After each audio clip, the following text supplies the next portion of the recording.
Lalaki malubha matapos pagsasaksakin sa dibdib. Umawat na ito sa sospek. Detalye ng balita mula kay Jimmy Angay-Angay, RH32, maupay nga agad Jimmy. Isang lalaki ginagamot sa ospital matapos pagsasaksakin sa bayan ng Maripipi, Biliran. Kinilala ng PNP ang biktima si alias Rick, 38 anyos, binata, residente sa naturang bayan. Nakilalang suspect si alias Jess, 40 anyos, may asawa, kabarangay ng biktima. Nangyari ng insidente alas 11 ng gabi sa sitio Banog, Barangay Viga, Maripipi, Biliran.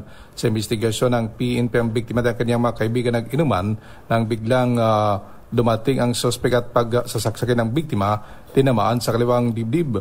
Naawat naman ang suspect ng mga kaibigan ng biktima, subalit ang umawat ay tinamaan din sa kaliwang bahagi ng kamay. Itinagbo ang biktima sa ospital para malapatan ng kakulangan, samantalang suspect ay sumuko sa mga kapulisan. Mula dito sa DYVL Action Radyo Tacloban, ito si RH32 Jimmy Angay-Angay para sa DZRH, una sa Pilipinas, una sa Pilipinas. Dagang salamat Jimmy.